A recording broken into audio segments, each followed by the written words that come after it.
하나님 말씀 봅니다. 빌립보서 3장 20절, 21절 두 절 말씀만 함께 보겠습니다.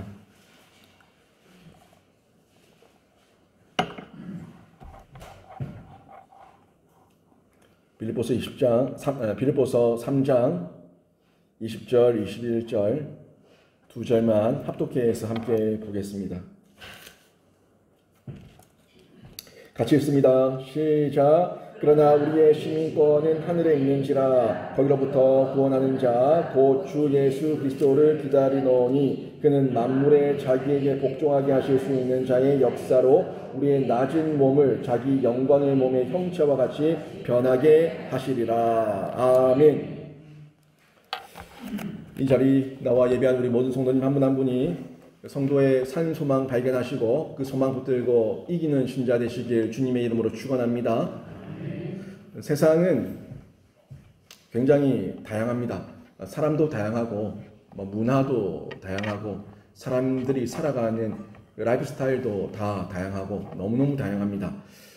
굉장히 다양한 세상을 저희가 복잡하게 살아가고 있는데 성경은 이 복잡한 세상을 아주 심플하게 얘기하고 있습니다. 성경은 그 복잡한 사람들을 아주 심플하게 얘기하고 있습니다. 신자를 얘기할 때는 예수 믿는 자와 예수 믿지 않는 자. 심플하죠. 그냥 딱 나눠줘요. 양과 염소, 천국과 지옥. 그리고 예수를 믿는 자, 예수를 믿지 않는 자. 이렇게 나눠줍니다. 세상은 이런 걸 가지고 편협하다고 얘기하죠. 흑백 논리다. 너무 이원론적으로 나눴다. 라고 얘기하면서 이런저런 이성으로 그 절대 진리에 대해서 도전합니다. 근데 이 도전이 아니라 사실이에요. 사람을 남자와 여자로 하나님께서 만드셨어요. 그죠? 남자와 여자예요. 심플하지 않습니까? 남자와 여자 그 외에 뭐가 있습니까? 근데 세상은 복잡하게 만들어요. 성적 자기 결정권, 성적 자기 정체성을 그 사람에게 맡기면서 아주 이상하게 만들어요. 복잡하게 만들어요. 우리 하나님은 그렇게 복잡하게 말씀하지 않습니다. 근데 남자와 여자가 있는 걸 그걸 보고 우리를 편협하다고 얘기하면 누가 미친 겁니까?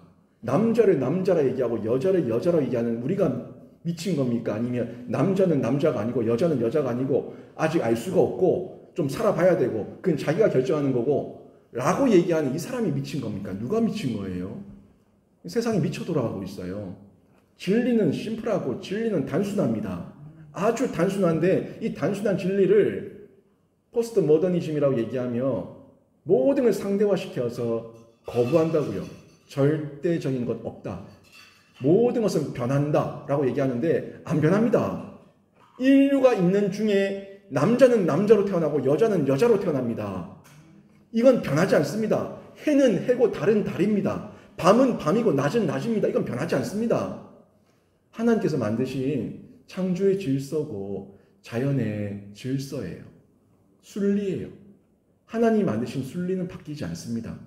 인간에게도 그 순리를 주셨는데 인간이 순리를 누가 영리로 바꿨어요? 인간들이. 하나님을 거역한 인간들이 영리로 바꿔서 자기들 좋을 대로 음란하게 탐욕적으로 망가뜨리고 부셔버리고 깨뜨리고 있는 것을 저희가 보고 있다는 거예요. 세상도 그래요. 세상 복잡한 세상 살아가고 있지만 성경은 굉장히 단순하게 얘기하는데 두 가지로 얘기해요. 첫 번째 삶이 뭐겠습니까? 이 세상을 생각하는 사람들의 삶. 세상 속에서 세상을 우상 삼아 세상과 버타여 세상이 전부인 줄 알고 사는 삶. 이게 첫 번째예요. 세상이 전부인 줄 알아요. 이 땅이 전부인 줄 알기 때문에 이 땅에서 어떻게든 많이 먹어야 되고 많이 즐겨야 되고 많이 누려야 되고 그 다음 세상이 없으니까 천국이 없으니까 그렇게 이 세상을 전부인 것처럼 살아가고 있습니다. 그래서 욕심을 따라서 정욕을 따라서 충동을 받으면서 그 충동질에 이끌려서 자기 마음대로 본능 따라 짐승처럼 살아가는 거예요. 지난주 말씀에 보면 지난주 제가 그 위에 부분을 봤지 않습니까? 19절 보세요. 19절, 20절, 오늘 20절, 21절 읽었는데 그 19절이 바로 이 사람들입니다. 그러니까 예수 없이 세상을 보태서 세상의 우상들을 섬기며 세상이 모든 것인 줄 알고 살아가는 이 사람들, 그 사람들이 19절인데 그들의 마침은 뭐라고 얘기합니까? 멸망이요. 그들의 신은 뭐라고 얘기해요? 배요. 그러니까 이 신은 신는 신발이 아니고 그들이 섬기는 우상을 얘기하는 거예요. 그들이 섬기는 우상은 배요. 이 배는 떠다니는 배가 아니라 내 배를 얘기하는 겁니다. 내 배. 내 배. 이 배 속에 본능 따라 먹고 마시고 채우지 않습니까? 내 배에 그 모든 욕심과 정욕과 충동대로 쌓고 먹고 썩히는 것. 결국 이 안에 들어가면 썩거든요. 이 안에 들어가면은 썩어요. 뒤로 나온다고. 이 썩는데 이게 전부인 것만 알고 그렇게 살아가는 사람들을 19절이 말씀하고 있는 겁니다. 그러니까 그들의 결국은 멸망이다라고 얘기하고 있죠. 또 다른 삶이 뭐겠습니까? 심플하다 했으니까. 또 다른 삶은 이런 세상을 버텨서 세상이 전부인 줄 아는 사람이 아니라 하나님 나라를 생각하며 사는 삶. 여기는 나그네 길, 여기는 장막집, 여기가 전부가 아니고 나는 영원히 살 나의 본향이 있다. 하나님 나라를 생각하는 사람들의 삶이 두 번째 삶이에요. 심플해요. 두 가지가 답니다. 세상이냐, 하나님 나라냐. 세상이 전부냐, 아니면 하나님 나라가 영원하냐. 이 두 가지. 그래서 바울은 자신의 삶의 스타일, 자신의 삶의 방향과 내가 바라보고 있는 그 나의 영원한 거처가 어딘가에 대해서 분명하게 얘기하고 있어요. 나는 이 땅의 시민권자가 아니라 어디의 시민권자로 얘기하고 있습니까? 20절 보십시오. 그러나 우리의 시민권은 하늘에 있는지라 거기로부터 구원하는 자 곧 주 예수 그리스도를 기다리로니. 아멘. 분명히 자신의 시민권, 또 신자들의 시민권, 교회의 시민권은 하늘에 있다고 전달해 주고 있습니다. 이렇게 마음을 가지고 내 시민권이 어디 있는가를 정확하게 알고 사는 사람은 이 땅에서 내가 나그네 여정을 살고 있다는 것을 인정하게 되죠. 내 소속이 여기가 아니다. 내가 여기서 영원토록 살 것처럼 착각하며 살면 안 된다 하는 걸 알고 있는 거예요. 그래서 하늘에 내 시민권이 있으니까 하늘에 소망을 두고 내가 하늘에서 영원히 그분 예수 그리스도와 함께 하나님을 예비하며 살 것을 고대하며 기대하며 그때를 준비하며 산다는 거예요. 그리고 지금 20절 보시면 그러나 우리의 시민권은 하늘에 있는지라, 이 메시지가 지금 있는지라, 지금 시민권이 있는지라, 이 메시지가 미래형이 아닙니다. 미래형이 아니라 현재 고백형, 현재형으로 고백하고 있는 거예요. 나의 시민권이 앞으로 하늘에 있을 것이니, 이 말이 아니에요. 나는 지금 로마의 시민권자인데 앞으로 나의 시민권은 하늘에 있을 것이니, 이 얘기를 하는 것이 아니라 지금 이 땅에서부터 나는 이미 하늘의 시민권을 가지고 있는 자고 나의 본향이고 그 본향에서 이곳에 잠깐 사명 따라 하나님 부르심 따라 왔고 다시 돌아갈 곳이 나의 본향인데 내 시민권은 여전히 거기 있다 하는 걸 얘기하고 있는 거예요. 이 부분을 저희가 분명하게 인식하고 이해하고 있을 때 파송되었다, 사명이 있다, 돌아갈 본향이 있다, 이런 영역에서 내가 여기서 뭘 해야 되는가 하는 나의 본분을 정확하게 파악하고 나의 삶의 걸음걸음을 실천하며 행동할 수가 있는 거예요. 지금 하나님 나라의 시민으로 있는데 여기에 파송받았어요. 파송받은 사람이에요. 이 땅에서 파송받은 자답게 대사, 사자, 파송을 받은 자, 그 사람답게 담대하게 살아낼 수가 있어야 되는데 그러기 위해서는 나를 보내신 그분이 나에게 능력이 있고 내가 보냄받은 이곳이 나를 구속할 수 없다는 그 자신감이 있어야 돼요. 우리나라가 다른 나라에 외교관으로 대사를 파송했어요. 파견했어요. 그러면 그 대사는 시민권이 어디 있습니까? 시민권이 어디에 있어요? 이 나라에 있어요. 대한민국에 있어요. 그 사람을 법적으로 구속하고 그 사람에게 제재를 가할 수 있는 그 능력도 누가 가지고 있어요? 이 나라가 가지고 있어요. 이 나라가 가지고 있는데 이 대사가 저 다른 나라에 가서 보니까 나는 분명히 대한민국에서 이 나라로 파견을 받았는데 아니 이 나라가 더 강하네. 이 나라가 더 살기 좋네. 이 나라가 더 부귀가 많네. 이 나라가 더 영광이 있네. 라고 생각해버리면은 이 대사는 어떤 짓을 할까요? 국가를 배신하는 거예요. 국가를 배반하는 거예요. 나를 믿고 보낸, 나를 외교관을 보낸 그 나라의 통수권자에게 배반하고 배신하고 국가를 팔아먹는 짓을 할 수가 있는 거예요. 실제로 그런 파렴치한 사람들이 있지 않습니까?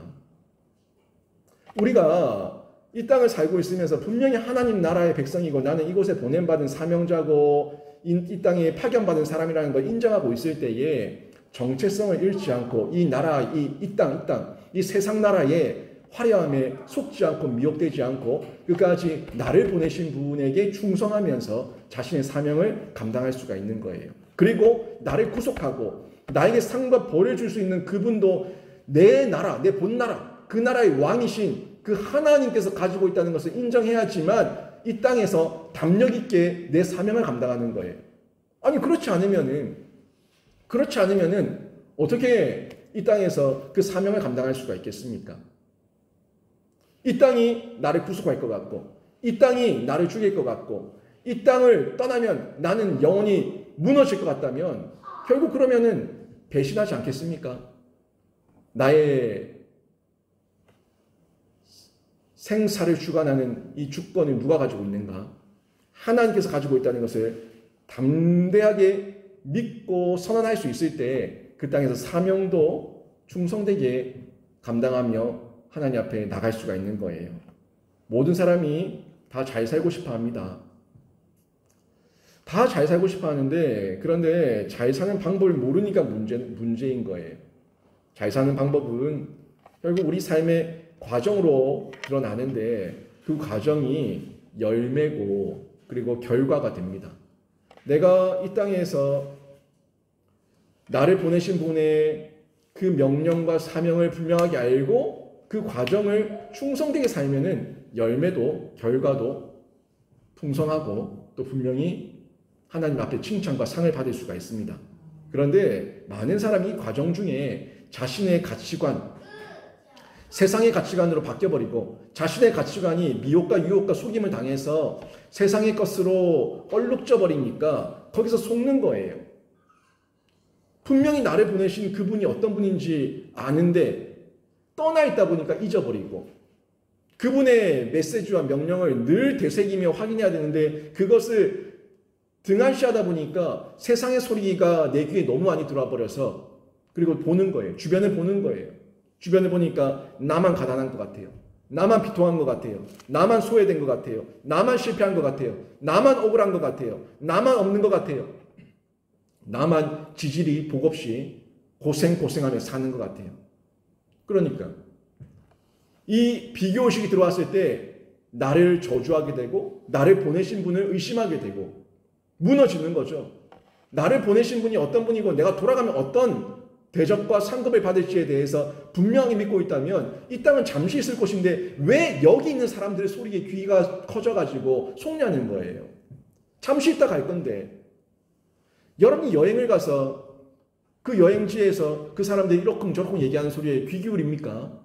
아니 그 사람들이 그런 말을 하든지 말든지 나는 내일 모레면 다시 우리 고향으로 내 집으로 돌아가야 되는데 그 사람들이 이렇더라 저렇더라 하는 얘기에 귀가 커져가지고 맞냐 어쩌냐 하면서 나도 뭘 해야 되냐 어쩌냐 하지 않지 않습니까? 그냥 와서는 여기서는 내가 해야 될 그 사명만 책임만 다 감당하고 가는 거예요. 그게 우리의 본분인데 이 본분을 망각하고 잊어버릴 때가 너무 많이 있다는 거죠. 여기서 우리가 늘 가지고 있는 그 비교의 대상의 안목 늘 비교하는 그 대상의 안목을 세상에 두지 마시고 하나님께로 돌려야 됩니다. 하나님께 돌리면 예수 안에서 부요한 자가 되고요. 예수 안에서 존귀한 자가 되고요. 예수 안에서 승리하는 자가 되고요. 예수 안에서 보람과 즐거움을 누릴 수가 있는 줄로 믿습니다. 내가 왔던 그 사명을 잊어버리니까 엉뚱한 짓 하는 거예요. 부모가 아이를 학교로 보낼 때는 그 학교에서 공부 열심히 하라 보낸 거예요. 그 사명을 잊으면 그 아이는 무너지는 거죠. 거기 가서 자기가 봐야 될 거는 자기의 본분이에요. 근데 이 친구 저 친구들의 얘기를 들으면서 귀가 커지고, 저 친구는 핸드폰을 뭘 들고 있고, 쟤는 신발에 뭘 샀고, 쟤는 패드가 뭐고, 쟤는 노트북이 뭐고, 이런 것처럼 눈이 떠져가지고 나는 왜 없냐 저쩌냐 있잖아 엉뚱한 얘기만 하다가 보면은 결국에 나를 보낸 부모의 그 보냈던 그 사명, 그 소명 잊어버린 채 엉뚱한 짓만 하는 거예요. 그리고 와서 오늘 학교에서 어땠어? 라고 물어보면 묻는 말에는 말하지 않고 엉뚱한 소리 뭐 해요? 이거 사줘 저거 사줘 왜 안 사줘? 우리는 왜 엉뚱하게 원망 불평만 쏟아내는 거죠. 똑같은 거예요. 여러분 아주 일상 가운데 우리가 쉽게 볼 수 있는 모습들인데 우리의 정체성, 나를 누가 보내셨고 나는 여기서 어떤 존재고 나는 어디로 가는가, 어디서 와서 어디로 가는가 하는 내용을 정확하게 알고 있을 때 그 하나님 아버지, 나를 보내신 분을 인식하고 있을 때 부유한 자, 존귀한 자, 이런 자가 되고 승리하고 보람과 존귀를 즐거움을 얻게 되는 겁니다. 여기는 나그네 길을 걷고 있는 그 과정일 뿐입니다. 장막일 뿐입니다. 나의 본향이 있다는 것을 정확하게 믿으시고 여러분의 시민권, 하늘에 있음을 기억하시며 여러분 주 안에서 승리하시고 세상의 소리와 세상의 그 가짜 화려함에 마음 뺏기지 마시기를 주님의 이름으로 축원합니다. 그 모든 게 헛된 소망이에요. 영원한 소망이 아니라 헛된 소망이에요. 지난주 주일 예배 때도 말씀드렸지만 환난 가운데 인내하고 인내 가운데 연단받고 연단 후에 소망이 있는데 그 소망이 영원한 영광 중의 소망이다 얘기했죠. 영원한 영광 중의 소망이에요. 이 소망을 우리는 가진 자인데 이 땅에서 잠깐의 소망, 곧 사라질 안개, 증기, 연기 같은 그런 헛된 소망에 마음 뺏겨가지고 진짜 본질을 잊어버린다면 그 어리석은 사람이에요. 이 세상은요 어그러졌습니다. 어그러진 세상이에요. 하나님을 거스르는 세상입니다. 그래서 항상 세상이 외치고 세상이 요구하고 세상이 말하는 걸 보면은 항상 하나님은 없습니다. 하나님을 거역합니다. 하나님을 떠나 있습니다. 여러분 보세요. 트렌드라고 얘기하는 이 세상의 흐름들을 보시라고. 그 흐름은 항상 한결같이 하나님 없고 하나님을 거역하고 하나님을 배반하고 있습니다. 이 세상을 살 때 이 어그러진 세상을 살고 있기 때문에 우리가 분별력이 필요하고요. 뱀처럼 지혜롭고 비둘기처럼 순결해야 되는 거예요. 지혜로워야 됩니다. 순결해야 됩니다. 세상에 끌려가서도 안 되지만 세상을 등지고 살 수도 없는 존재가 우리이기 때문에 뱀처럼 지혜롭고 비둘기처럼 순결해야 되는 거예요. 우리가 끌려가는 건 당연히 안 되겠지만 등지고 살 수도 없는 이유가 예수께서 우리를 세상으로 보내셨기 때문이에요. 우리가 예수께서 우리를 세상으로 보내지 않았다면 우리들끼리 한 공간을 만들고 수도원처럼 살면서 그냥 그렇게 살아도 돼요. 공동체 생활해도 돼요.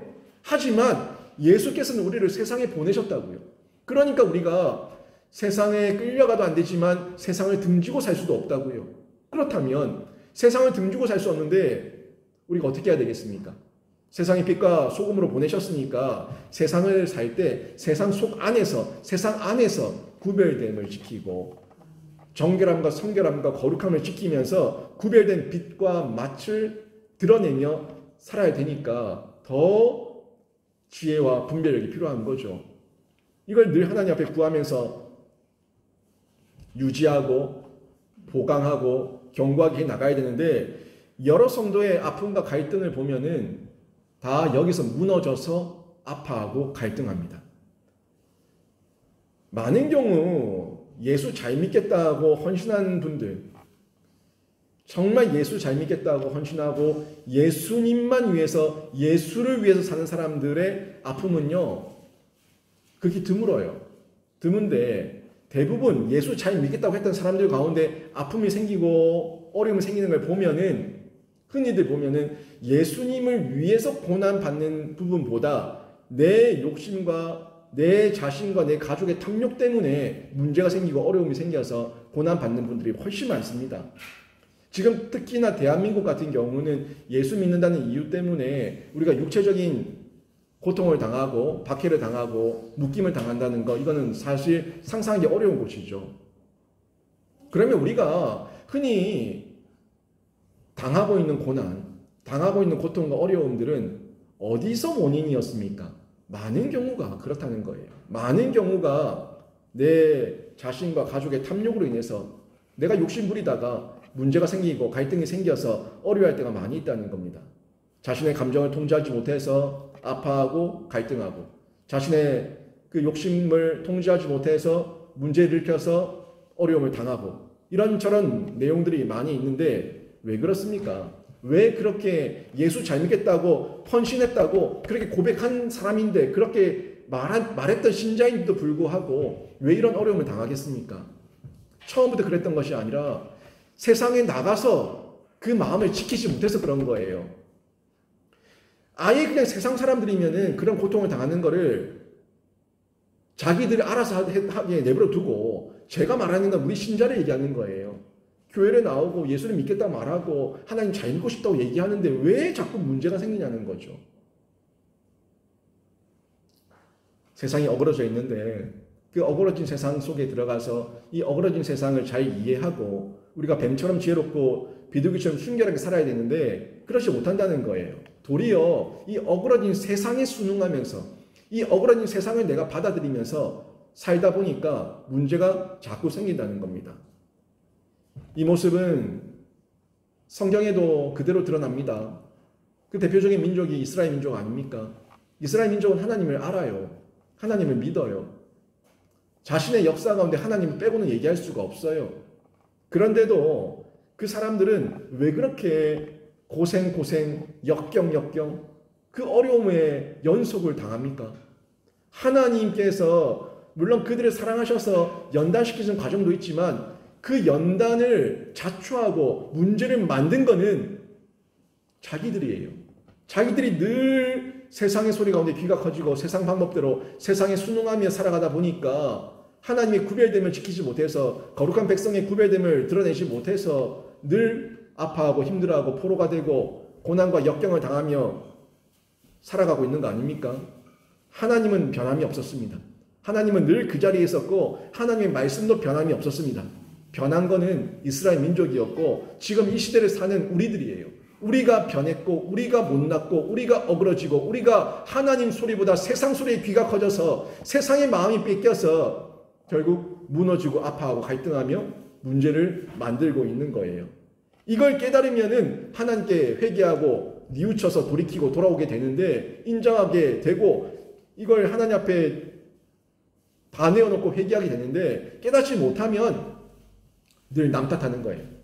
쟤 때문이다. 부모 때문이다. 너 때문이다. 자식 때문이다. 심지어 하나님 때문이다.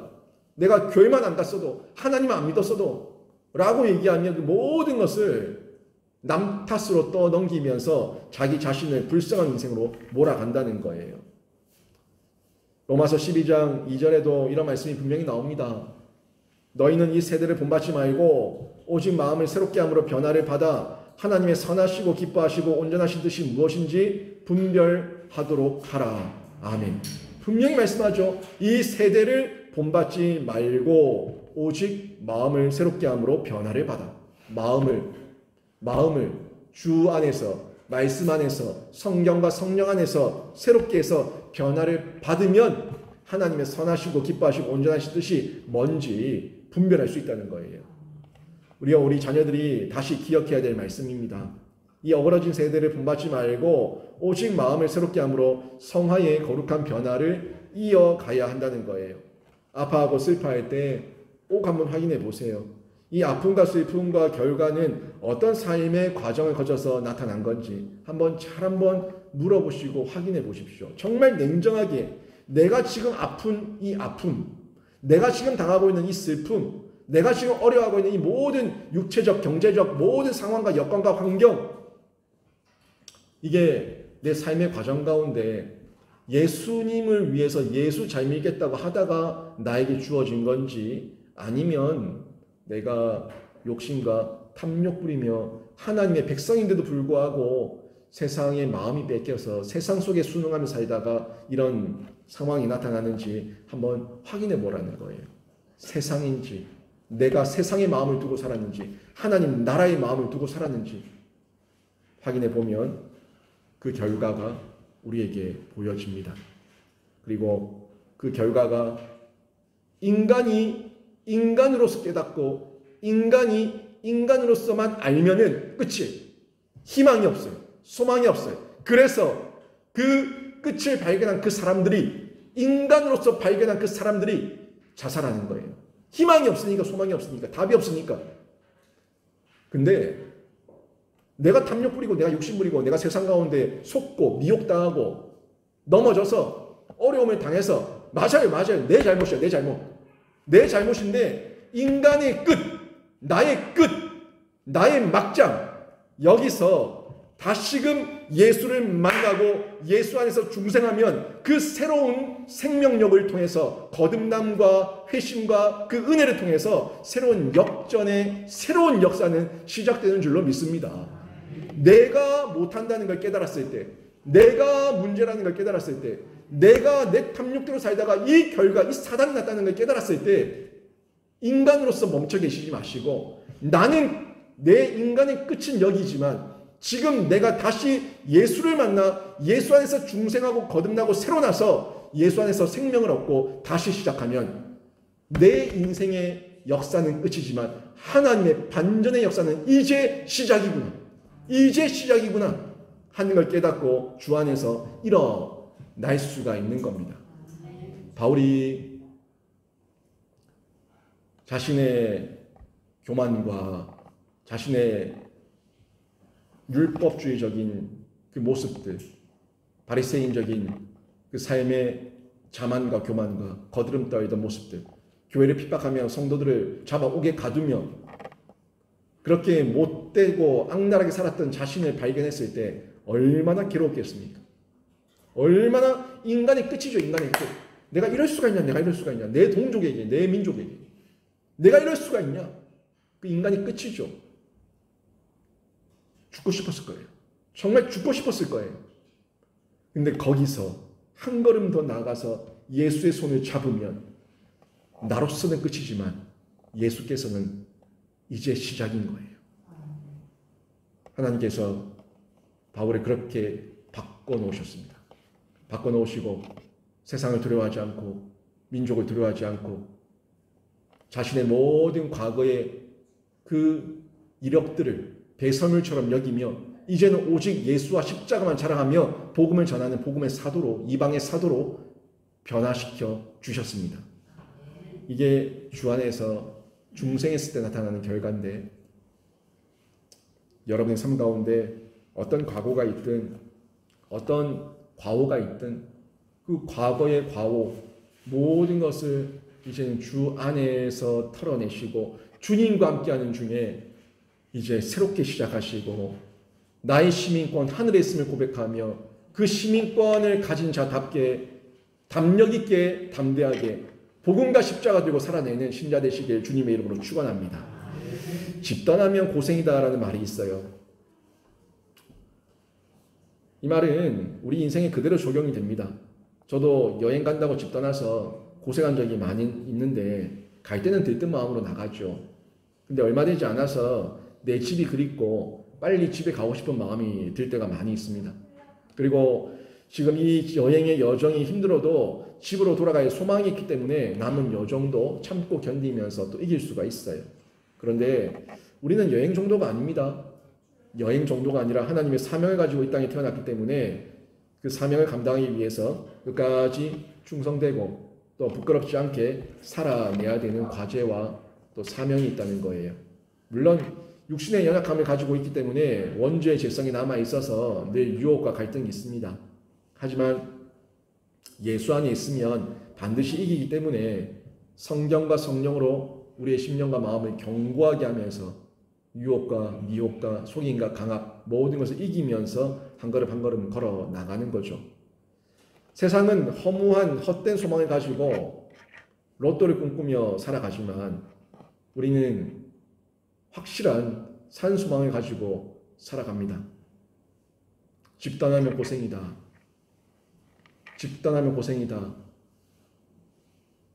이 말을 하지만 돌아갈 본향이 있고, 또 나는 헛된 소망을 품은 자가 아니라 참된 영원한 영광의 소망을 품은 자이기 때문에 산 소망을 늘 확인하면서 이 땅에서 내가 온 그 목적에 맞게끔 충성되게 산다는 것, 이걸 잊지 마셔야 되는데 21절 말씀 한번 보십시오. 그는 만물을 자기에게 복종하게 하실 수 있는 자의 역사로 우리의 나아진 몸을 자기 영광의 몸의 형체와 같이 변하게 하시리라. 아멘. 이 말씀이 사실 우리에게 주는 최종적인 소망이에요. 최종적인 소망입니다. 만물을 자기에게 복종하게 하실 수 있는 자의 역사로 우리의 낮은 몸을 자기 영광의 몸의 형체와 같이 변하게 하시리라. 얼마나 큰 소망의 메시지입니까? 사람들은 늙어간다고 우울해지고 주름이 생기고 검은 버섯 같은 점이 생기고 허리가 굽고 다리에 힘이 빠진다고 우울해지고 슬퍼지고 힘들고 어려워하는데, 우리는 물론 그 시간이 순간순간으로는 힘들 수 있겠지만 우리의 몸이 영광의 몸의 형체와 같이 변하게 될 것이라는 참된 소망이 있으니까 그 순간도 지나간다, 이것도 지나간다 라는 그 믿음으로 이기며 견딜 수가 있는 거예요. 이 땅을 사는 모든 인류의 최종 관문은 육체의 죽음입니다. 예수를 믿든 예수를 믿지 않든 이 육체의 죽음을 통과하지 않고 영원히 사는 사람은 아무도 없습니다. 저도 여러분도 모두가 이 육체의 죽음을 통과해야 됩니다. 물론 예수님께서 재림하실 때, 예수께서 재림하실 때 죽음을 보지 않고 그대로 들림받은 사람들이 일부 있겠죠. 하지만 그 외의 모든 인류는 이 죽음을 통과해야만 합니다. 그래서 이 죽음이라는 걸 생각할 때 두려워하고 불안해하는데, 이 두려워하고 불안해하는 것은 믿지 않은 사람들의 전유물이고, 우리 믿는 사람들은 여기에 대해서 자유하고 기뻐하고 이 몸이 후패해져가는 중에도 영원히 영광의 몸의 형체와 같이 변하게 될 것을 기대하면서 참된 소망을 품는 사람들, 이 사람들이 진짜 그 성화의 과정 중에 믿음이 강화된 사람들이에요. 믿음이 견고해진 사람들이에요. 근데 이 성화의 삶을 제대로 살지 못하고 견고해지지 못한 사람들이 겉으로는 말로는 난 믿음 좋아 라고 말했는데 이 건강의 문제 앞에 무너지고 좌절하고 그냥 어디까지 낭떠러지는 사람들이 있습니다. 죽음 앞에서 너무 나약하게 떨어지는, 끝도 없이 떨어지는 사람들이 있다는 거예요. 그것도 신자가 조금 더 살고 조금 덜 살고, 지금 이 땅에 있는 우리에게는 중요한데요, 육체로는 중요하게 느낄지 모르겠지만 영혼의 측면에서는 중요하지 않습니다. 중요한 거는 영원히 어떻게 살 거냐, 영원히 우리가 어떻게 살 거냐, 이게 더 중요하다는 거예요.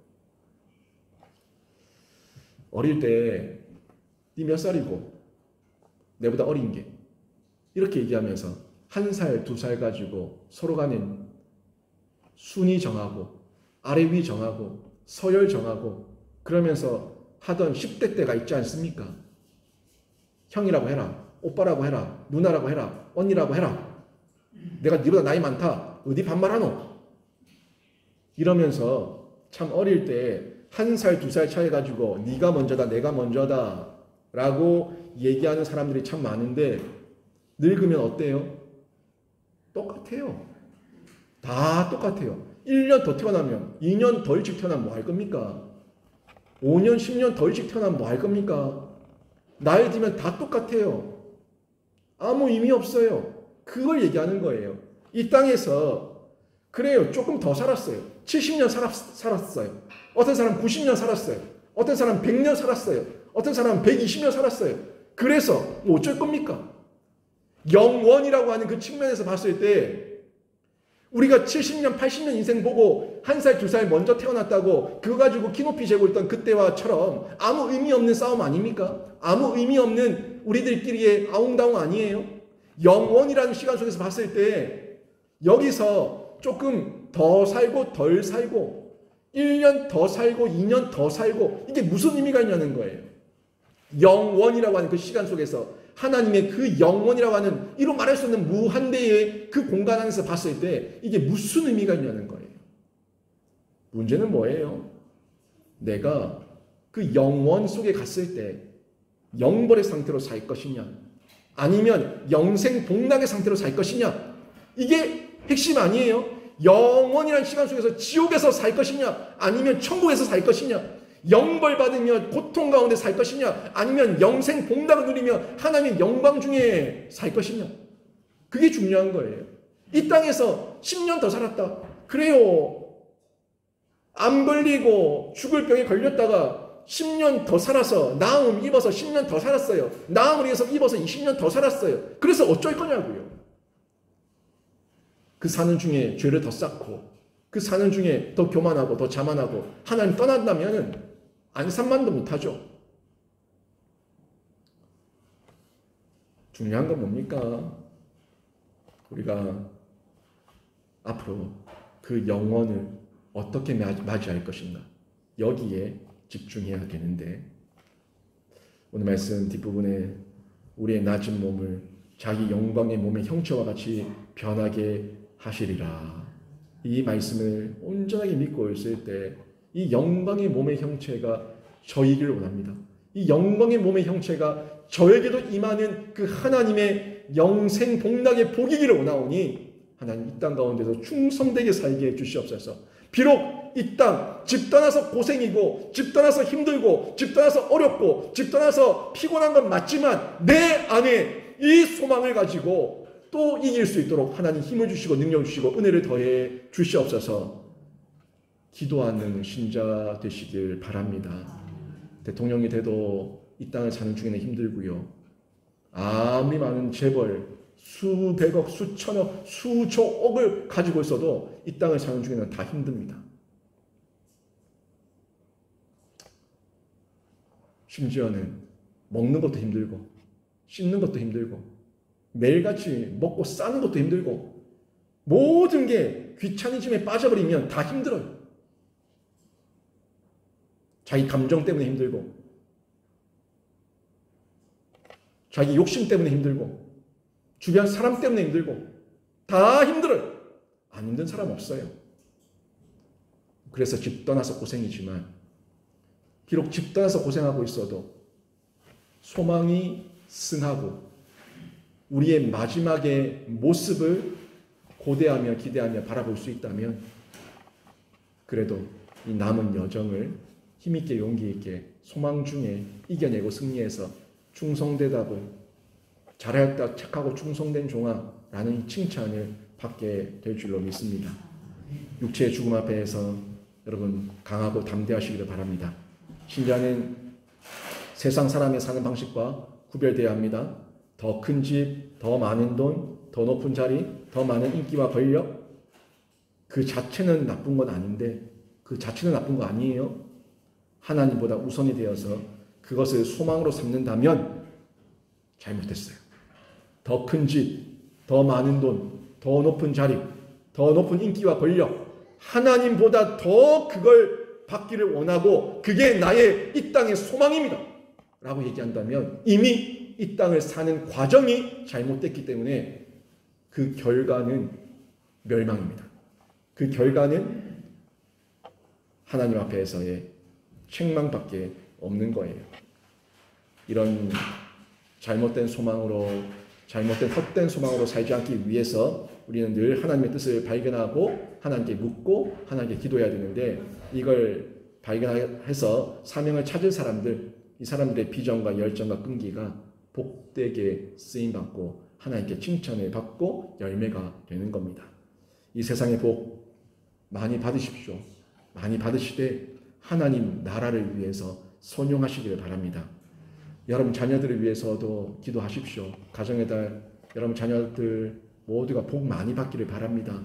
그런데 그 직장이, 그 돈벌이가, 그 모습이 하나님을 떠나게 하고 하나님을 버리게 하고 더 탐욕적인 자신의 배만 채우는 우상에 빠지게 한다면 아무 의미 없어요.